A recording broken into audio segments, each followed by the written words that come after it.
welcome back to Beast Quest, Series 25, Book 1, Aquarter, the All-Seeing Ape. And we are back with another awesome book of Beast Quest of Series 25, which recently just came out around the time of, literally like the 11th of July, and now it's the, wasn't the 11th, was it? No, it was, but yeah. Anyway, I finally read it now, so I'm only on the book. And we've got the All-Seeing Ape Aquarter. So like always, in-depth story analysis and my overall thoughts on this epic adventure. So, not wasting any time, let's get through with this. Oh god, where are my notes at? So make sure you, if you haven't already, make sure you've read this book before watching this review, obviously. That being said though, let's get to it and start another series of Beast Quest. Tom and friends were in the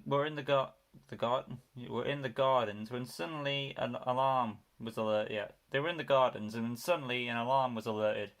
Everyone saw a wounded warrior show up. Her name was Yara. She was one of the Queen's soldiers from her home of Tangala.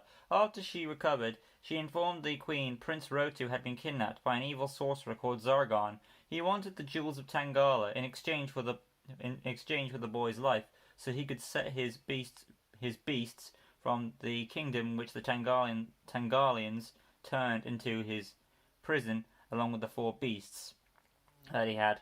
Despite some reluctance, the Queen said she would deal with this, but Tom, Elena, and the new side character Yara would help her out, with Tom mentioning he knew of a beast that could give them a lift. If you're curious, the prison kingdom is called Wakanda, insert Wakanda forever joke here. Also, Zargon is an ancient wizard, and the Queen assumed he found a way to use his magic to keep himself alive for so long. So that's pretty awesome. And there is something else I want to get into later. But carrying on. Furno arrived. Aroha said goodbye to Hugo and Thomas as she aborted Furno, along with Elena, Tom, and Yara. So they flew to Tangala. They have to stay up high because the Queen's forces weren't used to dragons invading the kingdoms. However, there were consequences to this, as both Yara and Aroha had gotten used to the Avantian weather, and now they were cold. So Furno had to go back to his normal height distance, which backfired as the Tangalian forces attacked Furno, making him get knocked out, and Yara fell, and Tom had to save her as he tossed her his shield. Arctur's feather, because, it has Arctur's feather in it, which can save you from falling. But now that he gave it to Yara, how can he save himself? Because they're falling without the shield to help him. Tom woke up Furno just in time, making him land on the plains, and they were soon greeted by the Tangalian forces. The Queen announced her presence, backing down her troops, and Tom dismissed Furno as Yara returned to return Tom's shield to him. So we're up to date so far. Let's see. Yara convinced the Queen they needed the jewels, and despite her reluctance, she agreed to bring them only as a last resort. So that makes sense there. I haven't said this, but I feel I should mention it now. Yara is kind of a jerk, pushing people out of her way, wanting to bring the jewels with them, giving a risk that Zargon could take them. If Yara turns out to be a traitor or loyal to Zargon from the start, I won't be surprised, basically, because we've had this kind of formula before with Prince Rotu and stuff. The Queen and the guys enter a cave to get the jewels. Yara rushes and doesn't listen, alerting a trap, awakening the Guardians, forcing Tom to fight and save our hero team. It wasn't until after the Queen told them that she was the only one who could release the jewels without activating the traps. But despite that, the argument Elena and Yara had, they had gotten the jewels. Now Yara's like, I should carry them, but the Queen shut everyone up, basically saying, the Queen shut that up, saying she would be doing it. It's her mission, kinda, making our heroes begin their journey to Wakanda. More evidence for Yara being bad, of course, by like, oh, let me carry the jewels, you know what I'm saying? But yeah, giving these jewels to Zargon, bad idea, because always he'll bring his beasts free, breaking them from the prison kingdom. Which is weird anyway, because aren't they going towards the prison kingdom? Whatever. There are a few little inconsistencies here, but it's nothing too major, I would say. Let's see where I'm at.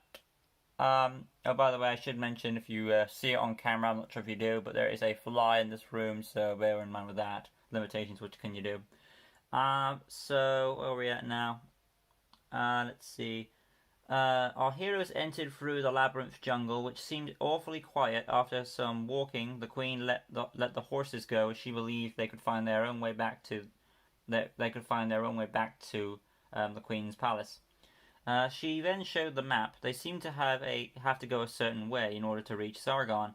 From the jungle to some peaks to a large moat guarding the prison to finally the prison itself, which is pretty cool, I would say, because we can easily see where each beast will pop up throughout the story due to each certain environment. Like first we're at the jungle, because like the map looks pretty cool too. Like first you have a jungle, then you have the peaks, and then you go to the moat around the prison. So each one is in a specific space, which makes sense. Feels a different form of questing. Anyway, our heroes wondered where were all the animals, when suddenly it was soon revealed the jungle was alive. First, a flower seemed to surprise them with a flower surprised them with like a smoke thing, and then the vine started attacking them, grabbing the queen. Tom ran after Aroha, but Elena was also captured. Then Tom had some entanglements, but it didn't take long to get free with his friends. However, the queen realized the jewels had fallen out of her pouch. So while Elena and Yara searched. While Elena and Yara searched, Aroa and Tom fought off the living plants. After a brief thing with the queen, she felt bad. Assuming she had lost the jewels, basically. But it didn't take long for our heroes to realize Yara had been picking them up. Caught in the act, Yara handed them back to the queen, claiming she was planning to return them to do so after they escaped the plants. Anyway, the group suddenly hid as a beast emerged, Aquarter, and of course, Yara stepped on a twig, alerting Aquarter to their position. More hints that Yara has her own motives. It feels at points the book itself is aware of its obvious shady character. Like, she's trying to take the jewels for himself, but she was caught in the act. She steps on the twig. Now, you could also say she intended to do it to get the beast's attention on our heroes. So there are a few. I can see you going down the dark side, Yara. We're on to you. Tom and friends tried their best to fend off Aquarter from Aroha. If you're wondering, Aroha explains who this beast is, hence how they figure out his name. While they attempted to defeat Aquarter quickly, it was soon revealed that Aquarter possessed an extra eye on the back of his head, making Aquarter see his attack coming. Queen Aroha left to get higher vantage point, while Yara either fainted or pretended to be dead. So Aroha's plan seemed to work, then suddenly, big surprise, the all-seeing ape saw the queen's attack coming as well, and now Aquarter was planning to eat her. It is cool to see the queen finally get out, and it shows she's a powerful warrior too. I think we get a slice of it in Hexacon, but I feel like we get more of it in this story, and I hope it keeps focusing on her, because she seems good both in combat and tactician. Elena had a plan. She threw up. Elena had an arrow, right? And she threw it up with the plant that she had prior in a previous chapter, because I mentioned, like, in a previous chapter there was this plant that was explosive, and then I found it. So Elena gets that plant again, whips an arrow, throws the plant up where Aquarter is, and basically helps Aroha escape, because it exploded in Aquarter's face, making the queen escape. Tom created a lasso, and it didn't take long to hoist it around the beast's neck. They soon tripped up the all-seeing ape, and together, Tom, Elena, and Aroha strangled Aquarter to death. With Aquarter dead, one of the jewels of Tangala's glowed, making Aquarter's body vanish and restoring the jungle to its natural roots. They woke up Yara, and Tom claimed this was just the beginning. And I know Adam won't like this book now, and I'll get to that why. But yeah, there is a Aquarter, the All-Seeing, a pretty rough story, I would say. It goes straight to the point, explaining who your new side character is, or potential henchman is. We also have the Queen getting some more stuff to do, which I'll get into her character. We get Tom and Elena back again for another quest, similar to Series 15, with like the Tangala stuff, which is pretty awesome. We get like another kingdom, a neighboring kingdom, which is basically a prison. You could like say like Alcatraz, and like Zargon is going to be the new mysterious villain that we haven't met before. So like a wizard from Tangala, that's cool, and he could be a very old wizard for all we know. And the fact that we're going to his prison is a cool idea, so he can see all his imprisoned beasts, and he needs the certain jewels to break free in exchange for Prince Rotu's life. And it does seem Prince Rotu has grown as a character since Series 15.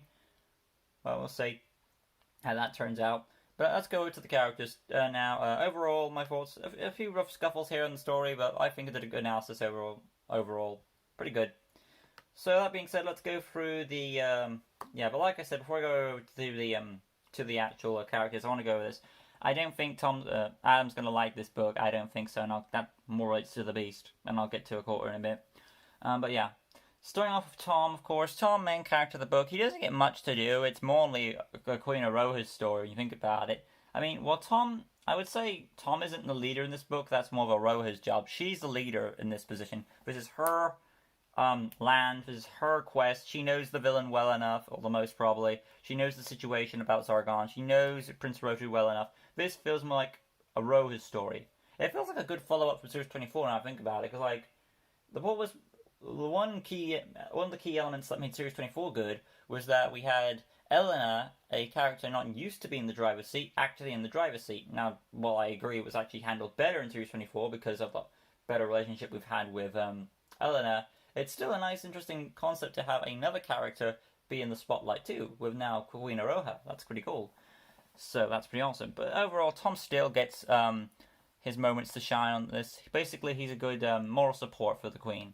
Basically what Yara is supposed to be, and she is not. So I think he does a pretty good, decent job.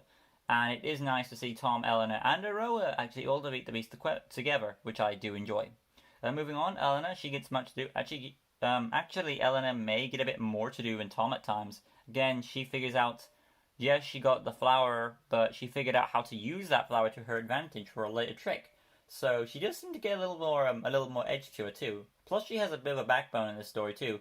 She's on to Yara like us, which makes her relatable more. So I feel like Elena gets a bit more to do than Tom, which I'm not saying Tom gets the shaft, but he kind of does. But I feel like this Series 25 is learning from its previous errors. It's learning. Queen Aroha, she's obviously the leading character, the main character at this point, until the story changes my mind. But in this book, I say she's the main character. Like I established her, she knows who the victim is, Prince Rotu. The Tangala is all about her place, dealing with a portion of her past, dealing with Yara, all this stuff. And the fact that she proves to be a good, capable fighter, making the decisions, pushing the group forward. Pretty awesome overall character-wise. I'm looking forward to see how they further progress her. It's going to be awesome. And I really hope that the Queen of Aroha doesn't die or something like that, be so dark, because when you've just got a baby. But that wouldn't surprise me if Beast Quest does that, because tension's always good. But yeah, there's Aroha for you. Pretty awesome character.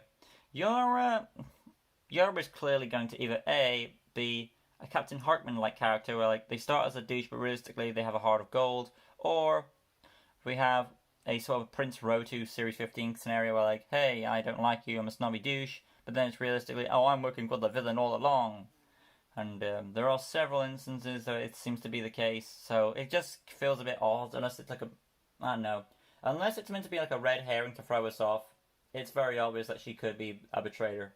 As it stands though, Yara's okay. But yeah, moving on to Aquarter, the Beast itself. I know Adam's not going to like this book because the Beast, when you get to the Beast, it's basically 2 chapters, and that's mainly due to the story, because you've got to set up the plot, then set up the locations, then get to that location, and get to the jungle, and all this stuff, and explain what the jungle is, it's alive, all this stuff, just to explain about all these elements, so we know what the plot is, we know what the beasts are, we know what the jungle is, we know how Elena can use that jungle against them, along with our heroes, and then he gets punked out. Basically, the all-seeing ape comes down to 2 eyeballs. One in the front and one in the back. And he basically gets blinded in his eyes, allowing Tom, Elena, and Aroha to put a giant rope around him and strangle him to death because he falls over and he dies. Basically, that's very right. He gets blind. Oh, I can't see. Fall over. Dead. And pretty much that's it, really. So I'm pretty sure Adam's not going to like this. This may be probably the weakest monkey fight out of all of them. slash ape fight Call of Duty. It might be. I don't know why Beast Quest is a running trend, but this makes sense if you think about it, because like it's the starter book, so but at least it gets some shape to it. But yeah, there is a quarter, the all-seeing ape. Hopefully you guys have enjoyed it. If you did, you know what I'm saying. There's not much. I was going to go on to Aquarter himself, but there really isn't much to it. He's basically like, I was going to say like an Arctic character, but he's just basically full-on brute rage. I would expect the all-seeing ape to be a bit smarter, but not really. He's just more like an extra eye he has and doesn't use it to its full potential. But yeah, there isn't really much to say about Aquarter because he doesn't get much time to do. Anyway, that'd be all from me. This has been my little attempt at doing Aquarter, the all-seeing ape. Hopefully you guys have enjoyed it.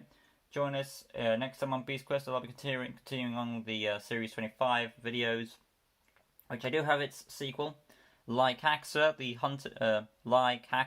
Hunter of the Peaks. Same theme for that one. Upcoming Q&A, also in a way to have it already. Make sure to put your questions in for the Q&A coming at the end of June. That'll be all from me. I'll see you next video, wherever it will be, for Beast Quest, Book 2, like Hacksaw, Hunter of the Peaks. Till next time, like always, peace. Hey guys, welcome back to Beast Quest, Series 25, Book 2, like Hacksaw, Hunter of the Like Hacksaw, Hunter of the Peaks. I was about to say Hunter of the Spears, I'm not sure why. But yeah, like Hacksaw, Hunter of the Peaks is the next book we are on. Continuing on the series, that is The Prison Kingdom, which now actually makes more sense for the fitting title. But yeah, so like Hacksaw is actually a very interesting book. More interesting than the first one, obviously, because that one was relying on setup. But now we've got past setup, we can get on to proper adventures. So like Hacksaw, pretty awesome book. Like always, in-depth story analysis and then more of what's on this epic adventure. So if you haven't already, make sure you've make sure you've read the book before watching this review. With that being said, let's continue on the story of the Prison Kingdom. Hopefully I'm pronouncing that series title right, because if I apologise. Oh wait, series 23. So here we go. Tom and friends were continuing on their quest through the now purified jungles, once tainted with evil, now with fresh lush roots.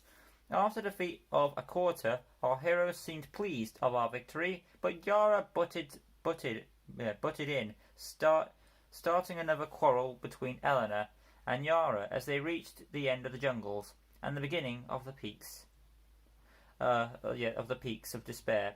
They bumped into Zargon into a vision for the first time, who demands the jewels for the prince's life, and then fades. Yara insists on taking the jewels to save Rotu, as she was his personal bodyguard, and she felt bad for failing to protect him. Everyone told Yara if you give Zargon what he wants, he's most likely not going to keep his end of the bargain, and he'll kill her along with the jewel and take the jewels. Plus, the consequences could be disastrous, as the queen fears Zargon will be too powerful to stop once he has the jewels. Both Tangala and Avatio would be at risk. There was only one thing for it. The peaks of despair had to be crossed. Once again, more evidence to raise suspicion that Yara is a traitor / working for Zargon. Our heroes prepare to climb. I do like that Tom climbs last, so in case anyone falls, he could try and save them with Arctur's feather. The peaks of despair live up to their name, as they quickly make our heroes dehydrated from climbing in no short time. As they climb, they found the remains of a ram / goat, and Aroha explains the beast that lives in this area is called Hacksaw, who is some kind of rabid dog-like thing, but to me I saw it more as a wolf. Nonetheless, they hoped to avoid it. Soon our team came to an ominous cave. Yara saying they should go in as a warmer, and it's warmer in there, and it could lead a better route through the peaks. Elena, still unsure of Yara, but Yara was about to start another disagreement when Queen Aroha stopped it, actually deciding to agree with Yara along with Tom. Personally, I would do it too. If I was in that position, if I was in that situation, I would agree with Yara, because the peaks would probably make it feel unbearable to move on. So if there was a route like this, I would take it too. Also, this budding rivalry between Elena and Yara gives something more for Elena to do in the story, so that's a plus. Anyway, they go in and also decide to melt snow for some more water. As they entered, an earthquake is triggering. An earthquake triggered, which is an earthquake triggered, which made a rock slide come down. Everyone tried to make a run for it, but could they make it out in time? Tom and friends barely made it out of the cave as it collapsed. Once out, Elena, both Yara and Elena had another row, and as Yara, Elena and Yara had another row. Elena yelling at Yara for putting them in danger. This led into a discussion with Tom about Yara, how there were curious wonders if she intended for these things to happen. Not to mention her quickly requesting the jewels at multiple points. All the clues hint to an ulterior motive for Yara, but Tom didn't want to believe this and hope Elena was wrong. They continued reaching on to a plateau and took a rest, which made a crevice split open, separating the bag with the jewels from our group. Elena volunteered to go after as she was the lightest. I was wondering why not let Tom go in as he had the magical shield, but I figured it was just there to create attention, but story-wise it creates a plot hole because Tom's got this magic shield that he can just fall into gaps and he can get it up, and he could probably use the rope to climb up. But whatever. Anyway, it was successful. She grabs the jewels and is about to be pulled up, and she warns our heroes the rope is breaking, and Yara accidentally, in quotes, pulled it a bit too hard and caused the rope to break. Elena falls in. So the story is aware it's making its obvious traitor character obvious. Cool, I like that, and it makes it feel more like Elena's story than Tom's, which is something I wasn't expecting after series 24. So that surprised me. Hopefully it keeps up this formula because I'm liking it so far. Tom spotted Elena. She was safe, but the rope was too short to reach her. Yara said, "Pass me the jewels." More evidence to back up that Yara is not on the good side. Anyway, Tom had a plan. He planted his sword inside of the edge as an anchor while he lowered himself down, making the rope longer. Elena was just able to catch it, and she hoisted herself up, with Tom right behind. Elena had it. She yelled at Yara and told her off for putting them in a situation where she was nearly killed. Yara got mad and was ready to fight her when suddenly a roar echoed through the mountains, causing Yara to lose her balance and fall into another chasm. Now, either like Hacksaw has roars that are powerful enough to cause earthquakes, or the mountain peaks help him with an echo effect due to the peaks. You know what I'm saying? Elena felt bad in what she said to Yara, and Tom calmed her down as he remembered how Taladon died during a quest. He gave Elena the courage to press on, along with Aroha, and a few more paces they faced the next beast, like Hacksaw. Now it's either Yara was just a red herring, someone for us to believe is evil, when actually she wasn't, or what I'm more likely to believe, Yara is more likely to be alive, with all that character mystery she had. Why drop it without us knowing why she acted that way? So based on that, I think she's probably alive, so we can continue on Yara's story. Tom and friends were about to face Hacksaw when the Queen got hurt earlier on in the fight.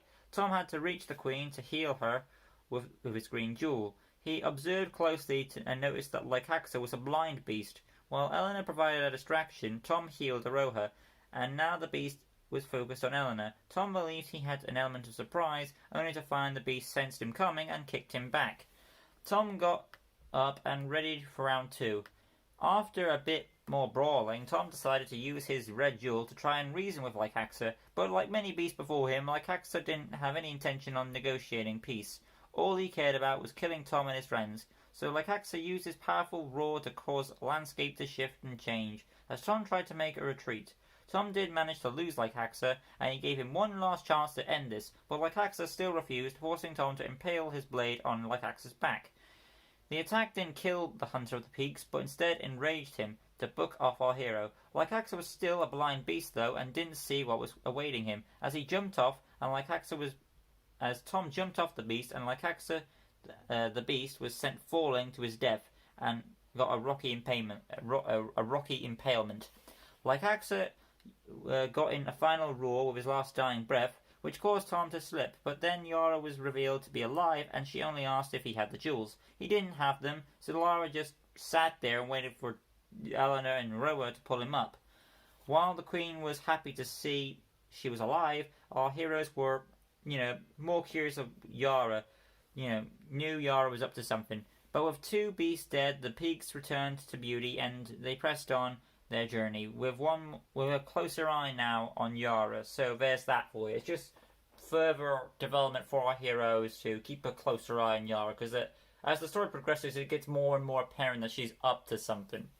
Anyway, there is my little thoughts on Hacksaw. That's my little analysis. Overall, not bad, all things considering. A few scuffles here and there, but not bad. I don't really think so.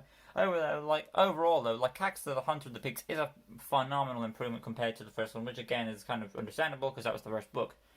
But let's go over, like always, with the characters. Starting off with Tom. Tom, this isn't really his book, more of it is Elena's story, but I'll get to that when we get to Elena. Tom does have a few moments to shine where he's able to, quote-unquote, defeat the beast, when it's more of Hacksaw killed himself, kinda. And then you have his moment of his trying to rescue Elena with the anchor technique, and him trying to, be the voice of reason along with Queen Aroha. So there's that for you. Elena there too. She's now she feels more like the main character. She's willing to sacrifice herself to help get the jewels. She feels smart at points. She feels like us, keeping an eye on Yara, knowing that she's up to something. So she gets most of the development to do, and of course she distracts the beast so Tom can rescue the Queen. Moving on to Aroha, she doesn't really get much to do, which is a shame, because it is kind of her story as well, because it's about her kingdom, her enemy. She should get more to do, and it's kind of been taken away to Elena, which I do like. I mean, I love that Elena's getting more attention, no question about it, but I would like to see Aroha get a bit more to do when you feel like, story-wise, she's the queen of a volunteer in Tangala, this is her enemy, this is her nephew's in danger. I would like her to get more involved. And then what just happens in this book is that she gets her leg injured at the finale. She just helps sort out what the right thing to do is in these situations. So I really would like a bit more development for Aroha, because it would be nice. Yara, well, it's just more mystery until you get the reveal, essentially. It's just Yara still wants the jewels. Yara still argues with Elena. Yara makes excuses to get away with things. So, overall, there isn't really much development for Yara at all, just more further breadcrumbs down the road. So, still curious there. Going on to Hacksaw the Beast, obviously a far improvement than Aquarter, because Aquarter felt dumb at times, and he's meant to be the all-seeing ape. But Hacksaw here was more challenging, at least. I was expecting his climbable claws to get in play, but they didn't. What we do see from the beast, though, he's got blind. Even though he's blind, he's learned to master his other senses, so he can stop Tom from coming. He's also got himself a ability. Now it's either the peaks due to his location that his roar echoes, making earthquakes, or it's just himself that's able to create earthquakes. And the way they utilize that ability, it's really hard to determine if he has that power or not. So you decide what you think. Do you think Hacksaw is his roars are so powerful that he can make earthquakes and landscape and rocks and earth change, so they can poke up random places? Or do you think it's just the echo of the peaks is doing it? You let me know. But overall, Hacksaw is probably a more effective beast out of those two. And he's obviously not likely to give any signs of mercy, because he's you cross my lawn, you're screwed, you're fucked, you're dead, I'm taking you down. But yeah, that's Hacksaw. Overall, guys, there's my little thoughts on Hacksaw, Hunter of the Peaks. Hopefully you guys enjoyed it. If you did, you know what to do. Smash the like button, subscribe, that good stuff. Hit the notification bell, run a comment down below. You can stay in tune with all Beast Quest related topics on my channel, along with other content that is there. Up next, continuing on to Series 25, which will be released on September, so it'll be quite a gap to wait. But our next book on Series 25 will be hopefully I'm pronouncing the name right. But will be... Oh, so that's why I called Spear. Anyway. The next book is Glacky, Spear of the Depths. Glacky? Yeah, I don't think it'll be... And I'm not sure what the beast's gender is, but until I know if it's Glacky... Okay, Glacky if it's a boy, Glacky if it's a girl. But as it stands, I'm going to say boy until I get confirmation otherwise. But at this moment in time, I'm calling it Glacky until I get other one. Besides, Glacky doesn't really sound that intimidating. So Glacky, Spear of Deaths will be the next book I'll be reading for this series. But I will be going back into specials during this time, so you'll still get some Beast Quest content there.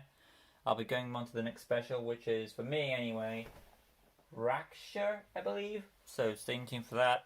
That'll be all from me. Upcoming Q&A, also in a way, if you haven't already, make sure to put your questions in for the upcoming Q&A coming in the end of June. But that'll be all from me. I'll see you guys in the next video, where I'll be doing, like I said, of course, for special-wise, Raksha.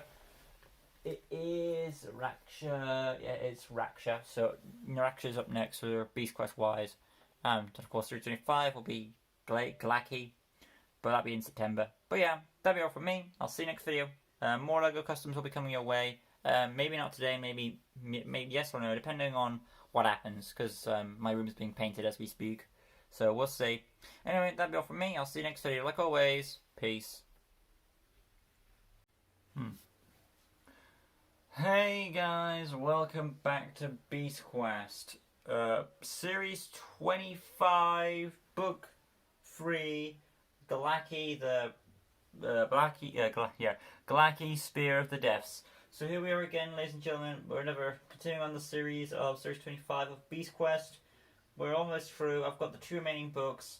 First of those 2 is Glacky. We are going to do the final 2 reviews. I don't know if I'll get through. I think I'll get through both the books today. Maybe, we'll see. But Glacky, we're up first. I'm just checking my notes to make sure I am good to go. This should be... I'm checking my numbers to make sure this is series... It must be series 25. Yeah, it's series 25. Just double checking just to be sure. You never know. But yeah. So, Glacky. Not wasting any time, like always. In-depth story analysis and then my overall thoughts on this epic adventure. So without further addition or ado, let's get to it. Glacky, Spear of the Deaths. So, starting off. So yeah, like I said one more time, if you haven't already, make sure you've read the book before watching this review, unless you don't care. That being said, let's get to this. Tom and friends here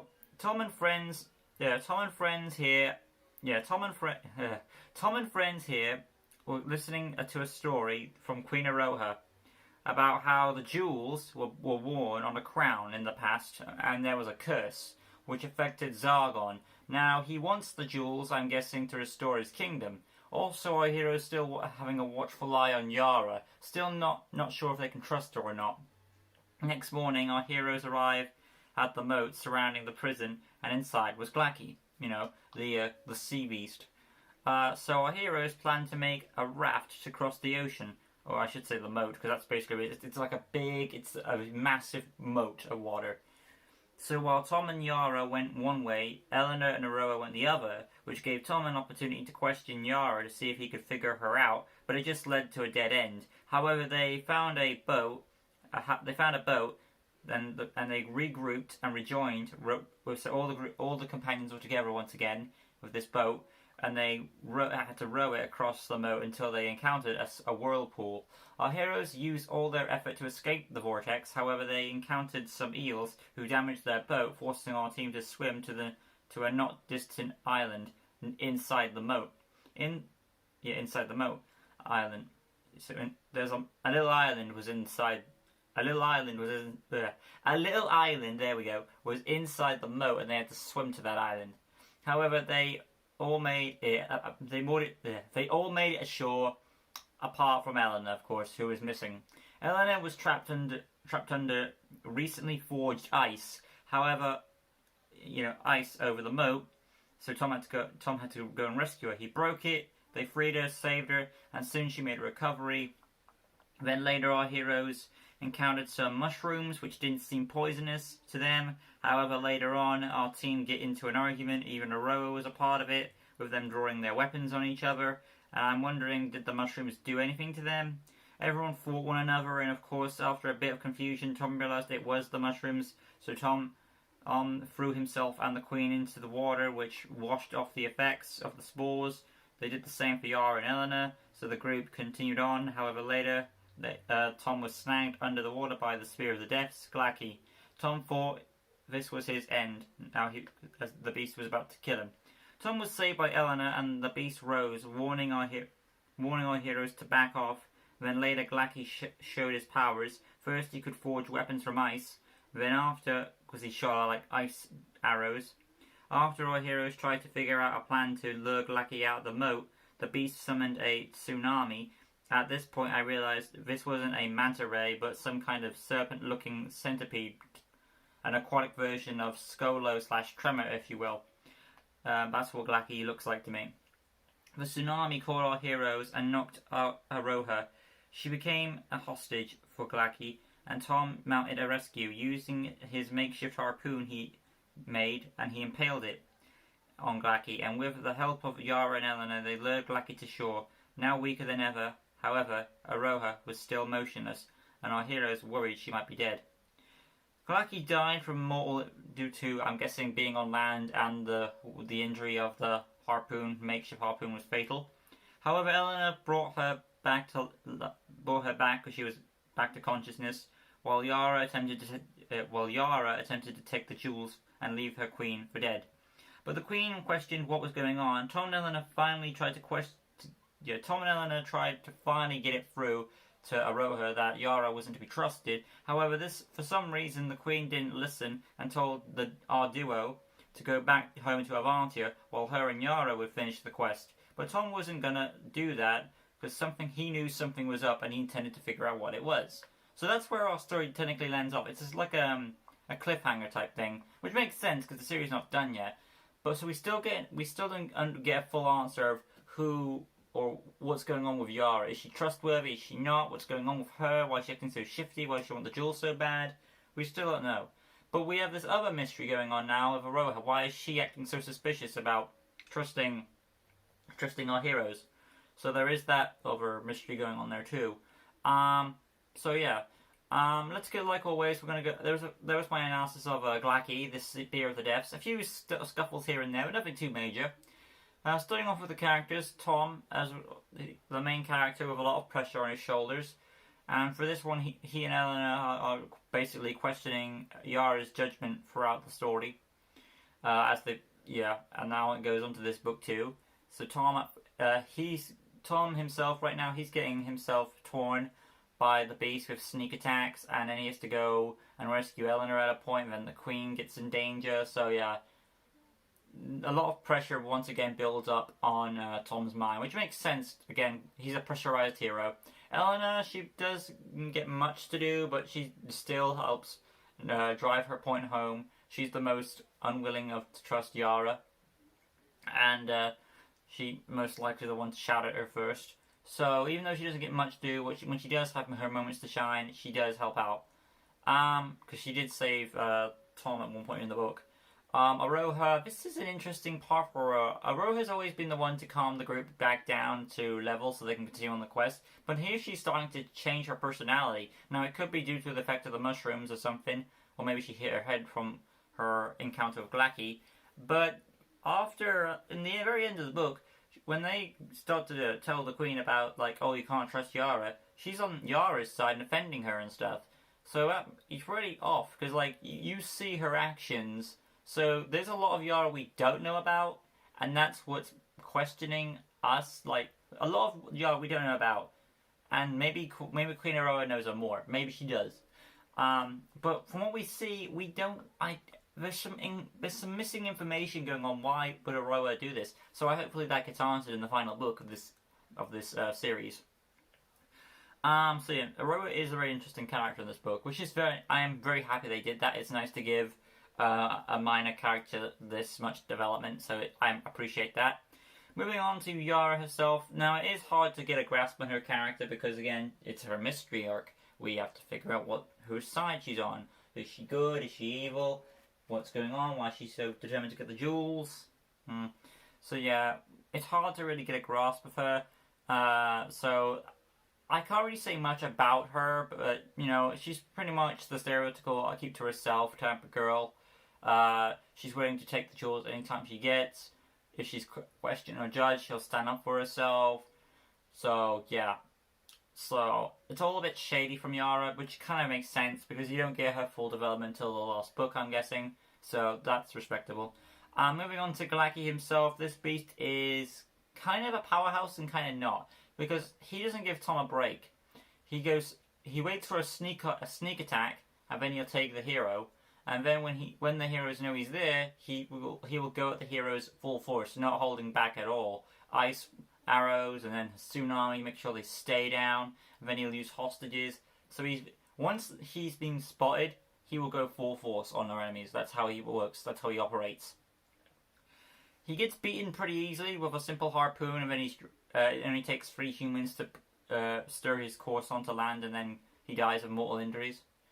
And again, I thought at first he was a manta ray because you only see the big fin around his head, but actually that's part of his serpentine-looking body. So he's more of a centipede, serpent type of underwater beast. So there's that. So he's more like Skolo or Tremor.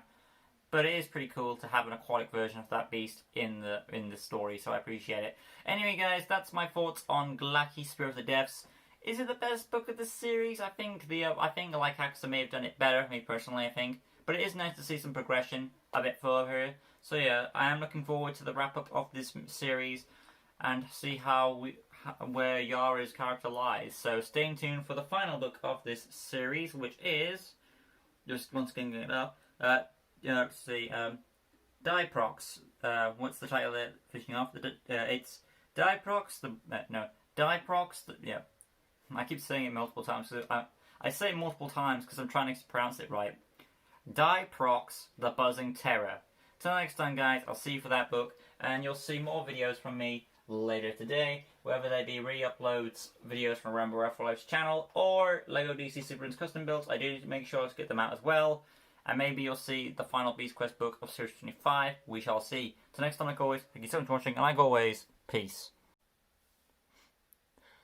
Hey guys, Lucas Green here, and I am back with the final installment of, once again, Beast Quest Series 25, the final book, Diprox, the Buzzing Terror. So we finally get to wrap up this series. It's been fun reading these books, the latest series of Beast Quest.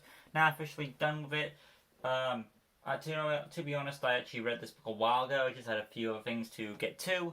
But now I can finally get on with this review. So, like always, in-depth story analysis, my overall thoughts on this epic adventure. If you haven't already, make sure you've read this book before watching this review, unless you don't care about spoilers. That being said, though, let's get through the review.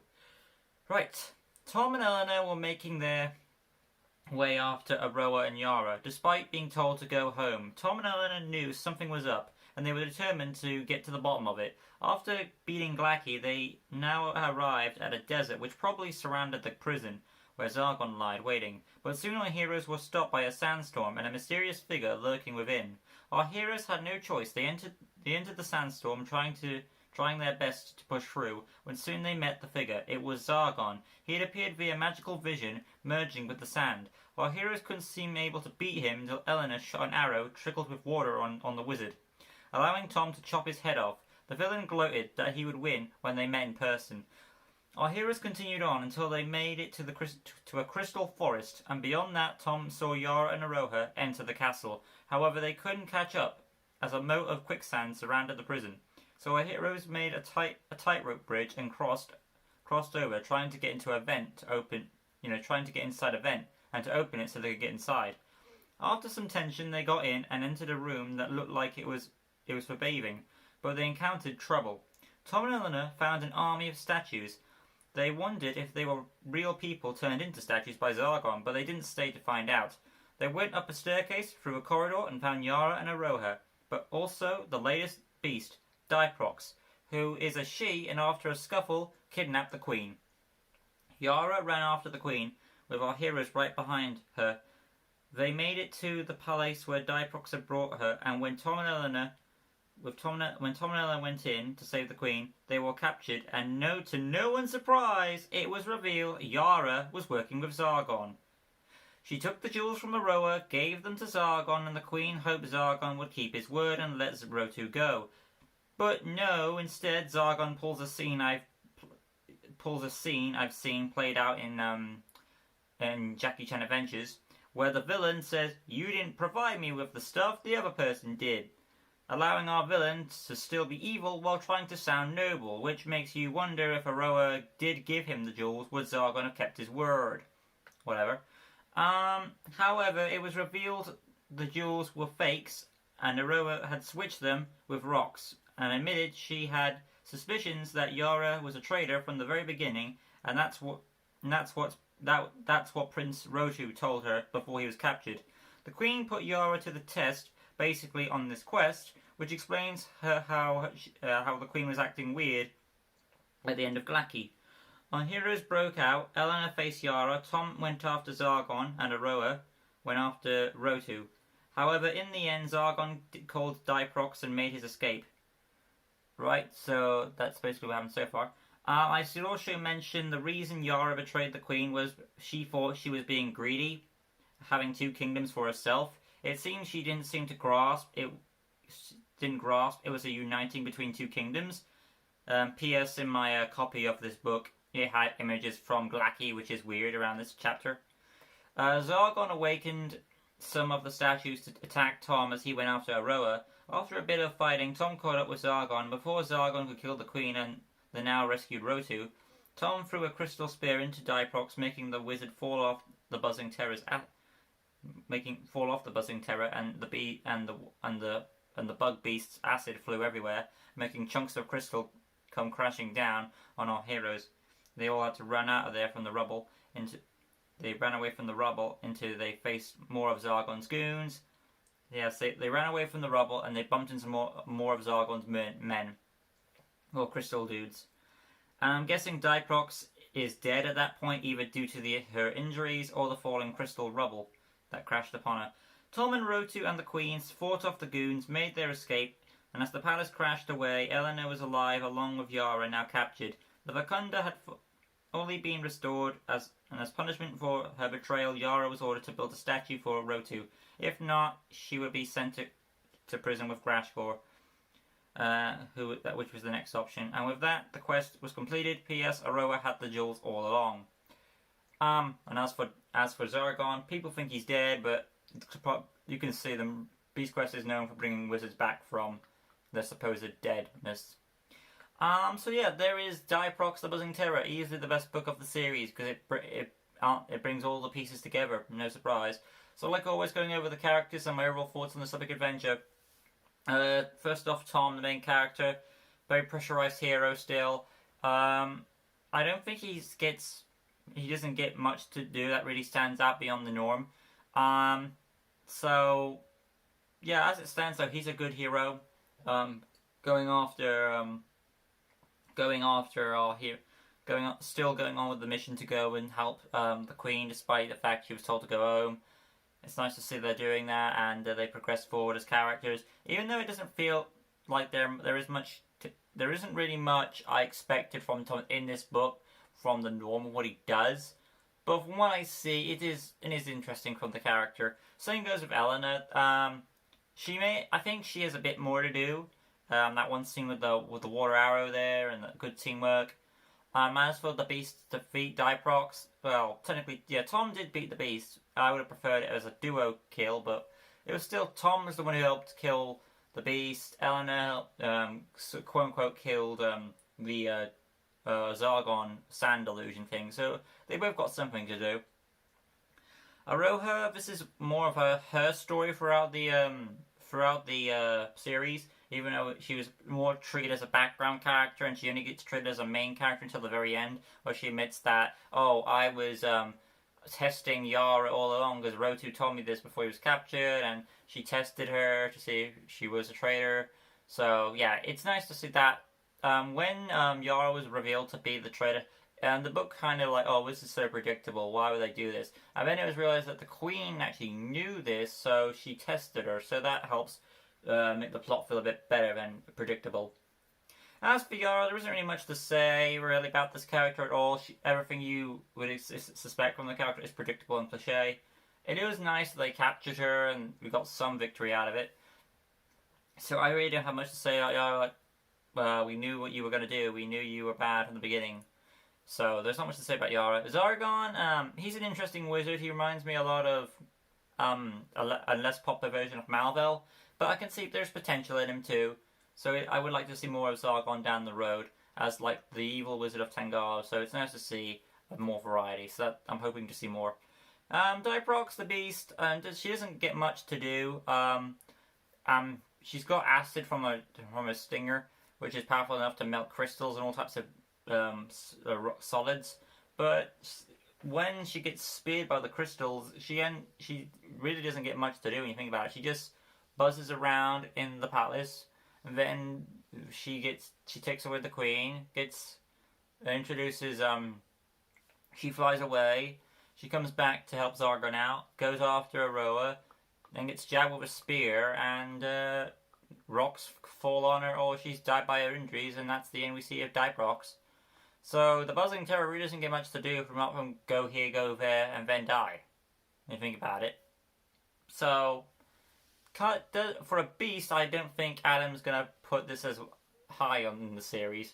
If anything, but if I'd say my favorite book beast-wise, I'd say like Hacksaw, I guess. That's just me. Anyway, that's my thoughts. Anyway, overall, story-wise, I think this is the best book for me out of the story. So yeah, it answers a lot of questions. It wraps up some arcs here and there, and it addresses some things. I really did enjoy it. Some I saw coming, some I didn't, but I enjoyed it nonetheless. So there is Series 25, Diprox the Buzzing Terror. I enjoyed the series. I will be doing like a series review and edited together all the 4 books together when I can. So thank you guys so much for watching throughout the series. I really appreciate it. Do you know what? There is one more Beast Quest book. I'm up to date with Beast Quest now. Well, technically I still was, but whatever. And that'll be out in November. That's Arcana the Stonecrawler, I believe. So yeah, I'll be doing that. People have asked me if I'm doing any sort of spin-off Beast Quest series. I am not. That's more Adam's thing than me. That's just me personally. Nonetheless, though, thank you so much for watching. There will be LEGO customs coming up today. I think 5 of them. So there is a lot to do still. I'm going to try my best. But you know me, I do get tired a lot because I do a lot of work on this channel for you guys. But I'll do my very best. Nonetheless, thank you so much for watching, and I'll see you guys probably later for LEGO DC Super Runs custom builds. So next time, like always, peace.